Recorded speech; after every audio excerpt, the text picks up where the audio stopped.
Primeiro-Ministro Kairala Sanana Gusmau hamutu ko Presidente Koika Chamon Sam ohin inaugura Campus Sport Center Bekora Dili. Primeiro-Ministro Sanana Gusmau agradece ba Koika nebe fo apoio ba Timor-Leste iha área oi-oin inclui área de esporte onde apoio processo de desenvolvimento Timor-Leste.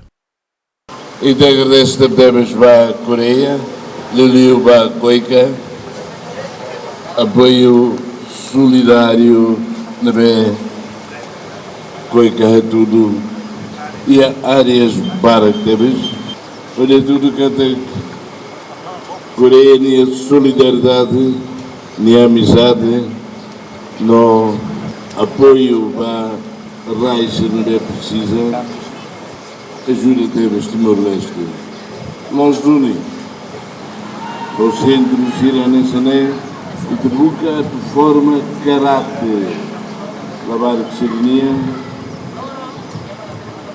a tu sais cidadão no dia.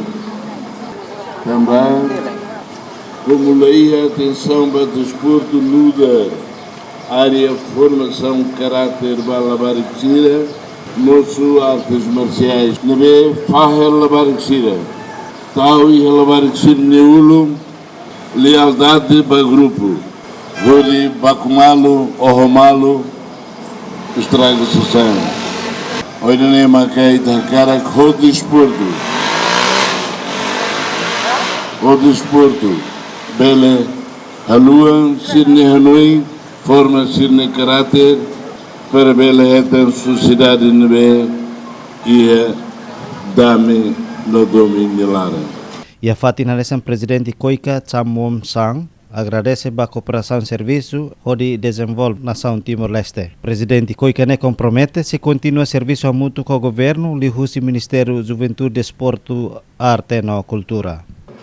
동티모르는 제가 알기로 평균 연령이 21세로 Autena kata Timor-Leste maior população jovem, ho idade média dinang ruanulu resida 9% 50 resi mak população ho idade hat ruanulu resi hat mai karaik.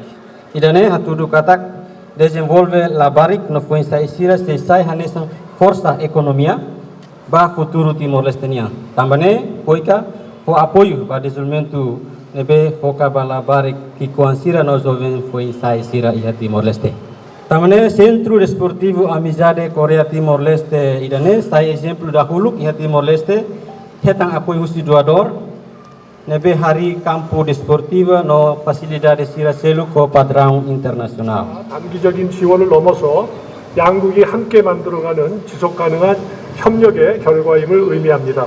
Construção campo nehetan apoio orçamento husi agência Koika e Timor-Leste, o montante orçamento hamutuk R1.000.000 nebe cobremos pacote construção tolo maka bintan bidau campo alor dili no campo Komoro dili. Companhia CHLN Timor Unipessoal LDA no Koika maka implementa construção campo Sport Center Bekora hahu ihatinan rihun rua ruanuluresin rua. Enquanto moro proteção, drainagem no filtragem be iha campo Bekora dili implementa husi companhia Zenit Corporation LDA ho orçamento rihun atusualu tolunulu resin.